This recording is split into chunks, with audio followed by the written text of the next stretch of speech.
Hello everyone, my name is Dr. Laura Cameron. I'm one of the Stage B Occupational and Environmental Medicine registrars, and I'd really like to thank you for taking the time to watch this video and complete the survey. It'll be really helpful for your education and also the education of medical students to come, so much appreciated. So this video is going to be talking about occupational and environmental medicine. What is it and why should I care? So what is occupational and environmental medicine? It's essentially two different domains in one. You've got the occupational or the industrial medicine side of things and the environmental side of things. It's a preventative population-focused specialty that's really suited to systematic thinkers and health advocates.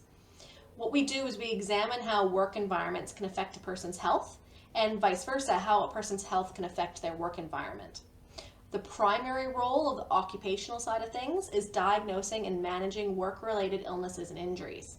And on the environmental side, we're primarily concerned with the human health impacts of industrial practices on the broader environment outside of the industrial site. So occupational environmental physicians, often referred to as OEPs or here in Australia as OPs, we predominantly work in the private health sector.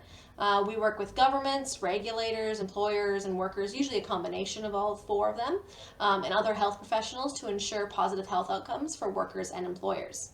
We provide specialist advice to employers, advising on illness and injury prevention, both physical injuries and mental health injuries, the management of sickness absence and health problems, and on strategies for minimizing occupational and environmental risks. We have a special focus on managing risks in safety critical work. Safety critical work is work where a lapse in concentration could lead to serious injury or death. Common examples of safety critical work include commercial driving, so think Ubers and bus drivers, operating heavy machinery, even forklifts, working at heights, working in confined spaces where falling from the height or getting stuck in that confined space could be life-threatening, and handling dangerous goods. Most often it's explosives, but it can also be dangerous chemicals as well.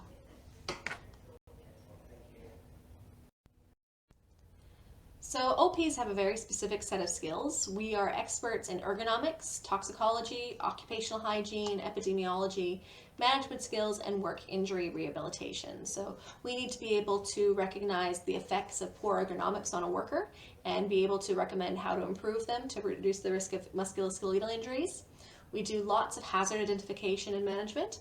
So that involves toxicological hazards, but also physical and chemical and biological and psychosocial hazards. We liaise very closely with occupational hygienists to understand exposures in the workplace and how they can affect our health. And we use that information and epidemiological principles to help guide us in terms of assessing injury and risk in our workforces. We need to be very good with our management skills, both managing patients, managing employers, and managing the medical legal frameworks that apply to our particular job role. And we need to be good at injury rehabilitation because we usually treat any of the work injuries that are sustained by the workers of our clients. So what do we do in a normal day? Most of the time it's split between employment medicals, which are medicals designed to screen people for conditions that may cause safety hazards for the workplace or that may be worsened by the work that they're doing. And we also do health surveillance. Now these are specific targeted assessments assessing the presence of any hazard-related illnesses. So for example, those who work with silica may develop silicosis, so we often do lung health surveillance for those individuals. We do fitness for work assessments after a worker has been injured outside of work or if they've missed a significant period of time for work and wish to return to work. We do workplace risk assessments, so we visit the work sites and we assess the areas to identify any hazards that may be present and recommend strategies to mitigate them. As mentioned previously, we do injury rehabilitation. You can do medical legal reports. It's not required for all OPs, but some people do enjoy that aspect, and it is a very lucrative aspect of our profession. We also do environmental consulting, and like any other specialty, we do research. So why should you care about occupational medicine? Well, mainly because a significant proportion, if not all, of your patients will be working. And their health conditions can significantly impact on their ability to work and work safely. And the work that they do may actually significantly impact on their health and well-being, both positively and negatively. This is important for everyone in every specialty, except for maybe pediatrics. I mean, I would hope that we wouldn't have any children working, because every specialty includes a component of occupational health. It's very often that I refer people to cardiologists, nephrologists, neurologists, occupational ophthalmologists, all those specialties to get their opinion on the stability of their condition and how it impacts their ability to work. So who regulates workplace health in Australia? There's a few different agencies, but mainly it's Safe Work Australia, because they develop the national standards and also the work health and safety laws. And then each individual state and territory will enforce those work health safety laws via their local regulators. In Queensland, that regulator is called WorkSafe. Now, what happens is Safe Work Australia will also publish exposure limits, permissible exposure limits. We call them PELs, for airborne contaminants, and they're measured either as a time-weighted average, so how much you're allowed to be exposed to over an 8-hour period, or short-term exposure limits. Then work health and safety regulations govern the management of hazardous chemicals in the workplace. It's really important to know, if you're going to work in occupational medicine, which regulator and which laws are applicable to your particular industry, and who you should be reporting to when things happen. So it's important to note that employers must notify the relevant regulator of certain workplace injuries and illnesses, for example, your occupational cancers, but they don't have to report all injuries. So small lacerations, you want your employer to tell their insurance provider, but they don't need to actually tell the regulator about small things like that. So hazard identification and control is a really big thing in occupational medicine. It's one of the main things we do. And what it is the process of recognizing workplace conditions or practices that could cause harm. There's 5 different categories of hazards: physical, chemical, biological, ergonomic, and psychosocial. In order to manage these hazards, you have to be able to identify them. So that's the first step in hazard identification and control, is identify the hazards. Once you know what hazards are present in your particular workplace or for your patients, then you assess the risks. Once you know how bad the risk is, you want to control the risk. And then after you've put in controls to mitigate the risk, you want to go back and review and maintain the control measures over time. So how do we control hazards? We use Maslow's hierarchy of controls. Now, some of you may have seen this. Some people, this will be the first time you're seeing this, but if you work in my field, you see this pretty much every day of the week. So what it is a list of 5 main ways that we control hazards. Sometimes you'll see it with an extra one between elimination and substitution called isolation, but this is the one that's classically referred to. So they're organized from the most effective here at the top of the pyramid in blue down to the least effective at the bottom, which is PPE. So we've got elimination. Physically remove the hazard. The hazard cannot harm someone if they don't come in contact with it. If that's not possible, which is usually the case, then we try to substitute. Try to use a less harmful substitution. If we can't eliminate or substitute the hazard, then we try to control the hazard with either engineering controls, where we try to isolate workers from the hazard. So that would be like using robotics, or using auto mining, or using local exhaust ventilation to pull the airborne contaminants away from the worker. Methods of actually isolating the people from the hazard. If that doesn't work, we try administrative controls, which is when we change the way people work. So we give them education and training on how to work safely with these hazards, or we encourage them to do job task rotation, so that way if they are exposed to the hazards, they're not doing it all day, every day. And then lastly, we have PPE, so personal protective equipment. It's at the bottom of the pyramid because it's the least reliable method. It depends on a lot of factors. Are they wearing them correctly? Have they chosen the right PPE? Has it been well maintained? So you should never rely on PPE as your only mechanism of controlling a hazard. Oftentimes we incorporate multi-levels of this hierarchy of controls to control hazards. So industrial pollution and environmental health is another focus of my specialty. Our primary concerns are airborne particulate matter, water contamination, and noise pollution. We don't really worry about soil erosion. That's more of an ecological risk than a health risk.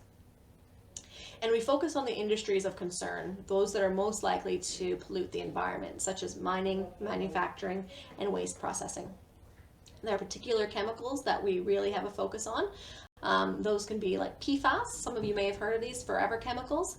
They're found in quite a few different products, but Teflon is the big one that you see in the news, and they're used because they have really good water stain resistant properties and heat resistant properties, but they can be dangerous when released into the environment. And then also dioxins. The most common one that people have heard of is Agent Orange, which was used in the Vietnam War. They're actually byproducts of industrial processes like waste incineration. So I mentioned earlier that we do a lot of health surveillance and prevention. So health surveillance is a form of secondary prevention involving a system of ongoing health checks for the early detection of work-related illnesses. The hope is that we can actually detect the illness before they become symptomatic so we can intervene early and prevent progression of the disease. We always target specific hazards with health surveillance. So here's some common ones. Crystalline silica, because what you can get from exposure to silica is pneumoconiosis, which we'll talk about later. Asbestos, because you can get asbestosis and mesothelioma. Lead, obviously leads to lead poisoning. Organophosphates to organophosphate poisoning. Noise, which causes industrial hearing loss. UV exposure, which can cause skin cancers, and heat, which can obviously cause burns. There are many, many more hazards that involve health surveillance. These are just some of the most common. So health surveillance is legally required under work health safety law for certain high-risk exposures. There's actually a list, I believe, of 14 really focused substances that have standards for health surveillance, and they have to be followed by employers. And that's where we come in. People in my specialty, we advise the employers on their obligations to meet these work health safety laws, and then we also screen for these diseases from the hazards in the workforce. So any good health surveillance program should involve three things. Pre-employment baseline testing, which is the most important, because if you don't have a baseline test, you have nothing to compare future tests to. And then you have your periodic health monitoring, which can be routine. For example, in the mining industry where I work, we do it every 4 to 5 years for the main hazards, or it can even be triggered. So if a worker has a significant exposure event or they become symptomatic, then they can be triggered for a health assessment or health surveillance assessment. And then oftentimes we do it as an exit assessment. So when someone's leaving the industry where the hazard's present, we will check their health one last time before they leave. So earlier I mentioned that I was going to talk about pneumoconioses. So what they are is occupational lung diseases, and what the term means is dusty lungs. And it's because it's caused by the chronic inhalation of dust and or fibers. There's 3 specific types: silicosis, asbestosis, and coal minor pneumoconiosis. So silicosis is from inhaling respirable crystalline silica, which you often encounter in the mining industry and engineered stone industry. And asbestosis you get from asbestos fibers, which is commonly encountered in the demolition industry. And it can cause mesothelioma and asbestosis, which you'll often hear talked about in the media. And then coal obviously comes from inhaling coal dust, and it's encountered by coal miners. What happens when you inhale these dusts and fibers is that you get lung scarring. They irritate the lining of the lung. They cause local inflammation, which leads to fibrosis, and the fibrosis leads to fibrotic lung disease. And this shows up as a restrictive pattern on your spirometry. This is why it's not the same as obstructive lung diseases such as asthma or COPD. They are in their own category. You can get work-related asthma and COPD, but they are separate to pneumoconiosis. And it's important to note that while you can get pneumonia from work-related diseases such as Q fever or Legionnaires, pneumonia itself is not considered an occupational lung disease.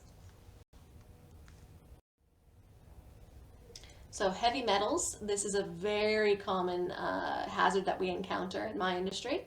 There's 3 routes of heavy metal exposure: inhalation, ingestion, and dermal absorption. So the 2 main ones that are often talked about or often looked at in the work industries are lead and mercury. So when it comes to lead, exposure in adults is mainly through the inhalation of lead dust, whereas I believe in children it's actually from ingestion, from them putting things in their mouths all the time. Now, lead primarily affects the central nervous system, the renal system, and the reproductive system. And it's commonly encountered in mining, battery recycling, especially lead batteries, and paint removal. Think of your old houses that had the lead paint dried up on the walls.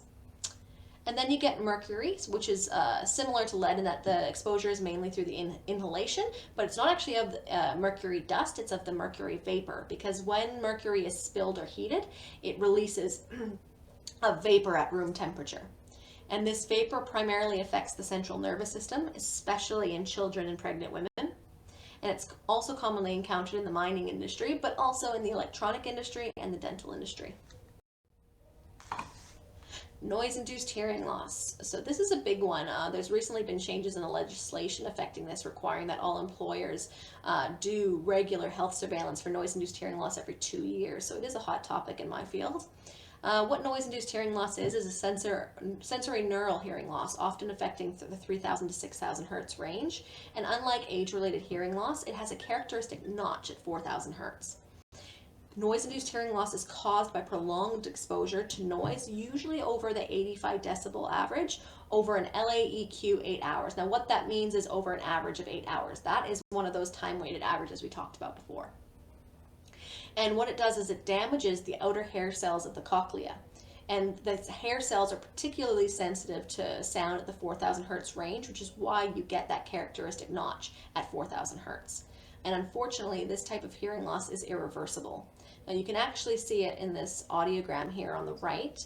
You've got the hearing in the right ear, which is in the normal range, and then the hearing in the left ear, you can see it dips out and forms a notch around the 4,000 hertz mark and recovers afterwards.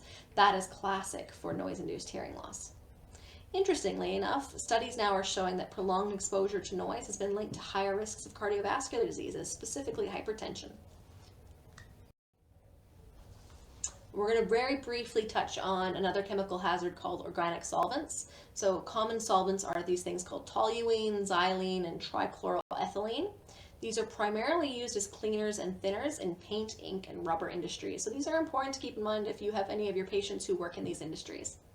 The health effects include dermatitis or rashes, dizziness, and headaches in the short term. And in long term, it actually leads to cognitive impairment, memory issues, and personality change. So like lead and mercury, exposure is mainly through inhalation, but also through skin absorption. Another chemical hazard to touch on is benzene. This is found in petrol, solvents, rubber, printer ink, and even cosmetics. It was actually recently in the news that a very large cosmetic brand had to recall some of its anti-acne medication or skin products because it had high levels of benzene detected.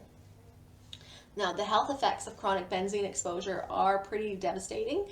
They generally cause myelodysplastic syndromes, aplastic anemia, and the big one is leukemia, especially AML, which is the most aggressive type of leukemia. And importantly, it's important to note that chronic low-level exposure is sufficient to increase your risk. It doesn't have to be high-level exposure. So the last hazard, or I wouldn't say hazard, more condition we're going to talk about are musculoskeletal disorders. So common ones include carpal tunnel syndrome, neck and shoulder strains, and lumbar strains. If I don't see these daily, I would say I at least see them weekly. They are extremely common regardless of your workplace, but there are particular workplaces and types of work that make it more common. So in terms of carpal tunnel syndrome, the high-risk workers are data entry clerks, factory workers, and cleaners. So, after all that talk about occupational medicine, some of you might be thinking, hey, I want to do occupational medicine. It sounds pretty cool. So I'll briefly touch on how we train to be an occupational medicine specialist. So occupational medicine falls under the Australian Faculty of Occupational Environmental Medicine, and it's under the RACP umbrella. So we are physicians. It's a separate training program to the general adult medicine program that requires at least 3.5 years of full-time equivalent training. Now, the really good thing about this program is it's extremely flexible. Most people work part-time and are able to complete the requirements of this course. I know it says full-time equivalent training, but the hours that you're required to work to meet your training requirements generally are only part-time, and it changes based on every stage of the program. So initially there was a basic training stage, stage A, and you had to pass a general medicine exam. You needed to have a job in occupational medicine or doing occupational medicals, so already had your foot in the door, and you need to have someone, a fellow in occupational medicine, who will act as your educational supervisor. This is the stage I believe they're getting rid of this year, and I say getting rid of because there's a new curriculum that's being implemented in 2026. Stage B, which is where I am, is your advanced training. This is where you learn how to be an occupational physician and you complete your fellowship exams. There's both a written exam and a practical exam. Once you complete your written and practical exam successfully, then you're considered to be a Stage C trainee, where you're just owning your skills as a specialist. And that's usually when people complete the last component of the program, or the requirement of the program, which is a research project on occupational medicine, and you present that at the Ramazzini presentations. So, for those of you who are interested in doing occupational medicine, I'd recommend checking out the AFOM training website for the up-to-date news about how to enter into this particular program. I'd like to take a second to thank everyone for listening to this presentation. I'll quickly show my references here on this slide.